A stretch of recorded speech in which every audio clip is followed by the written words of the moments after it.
একটা ছোট্ট সভা, কয়েকজন নেতা, কিন্তু শুরু হয়েছিল এক মহা পরিবর্তনের অধ্যায়।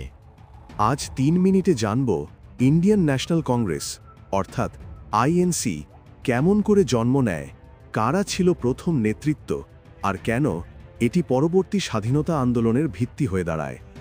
সাল 1885 ডিসেম্বর 28 মুম্বাইয়ের এক মিলনায়তনে এক সভা অনুষ্ঠিত হয়। মূল পরিকল্পনাকারী অ্যালান অক্টেভিয়ান হিউম, তিনি ছিলেন অবসরপ্রাপ্ত ব্রিটিশ অফিসার, আর লক্ষ্য ছিল ভারতীয় নেতাদের মধ্যে সংলাপ এবং শান্তিপূর্ণভাবে রাজনৈতিক দাবি গড়ে তোলা। প্রথম সম্মেলনে ডব্লিউসি ব্যানার্জি অর্থাৎ উমেশ চন্দ্র ব্যানার্জিকে সভাপতি নির্বাচিত করা হয়।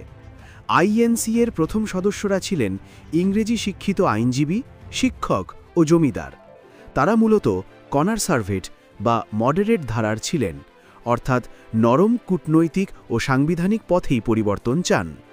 যদিও প্রথম যুগে আইএনসি ছিল সীমিত ও মধ্যবিত্ত নির্ভর, কিন্তু এটি হয়ে ওঠে একটি জাতীয় মঞ্চ, যেখানে পরে মডারেট ও এক্সট্রিমিস্ট মতাদর্শগুলোর সংঘর্ষ ও বিনিময় ঘটবে।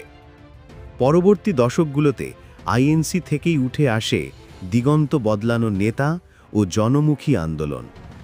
সংক্ষেপে ইহাই হল স্বাধীনতা সংগ্রামের বীজ। এবার দেখব দ্রুত ফ্যাক্ট রাউন্ড। প্রতিষ্ঠা 28 ডিসেম্বর 1885, মুম্বাই। প্রতিষ্ঠাতা অথবা আইডিয়া এ.ও. হিউম। প্রথম সভাপতি ডব্লিউসি ব্যানার্জি। পদ্ধতি সাংবিধানিক ও শান্তিপূর্ণ দাবি। আপনি কি জানতেন আইএনসির জন্ম এইভাবে? কমেন্টে বলুন জানি না, আমি আজই জানলাম। আর সাবস্ক্রাইব করুন যদি ইতিহাসের আরও অজানা গল্প শুনতে চান। লাইক দিন যদি এটা জানার পর আপনার মাথায় বিস্ময় আসে।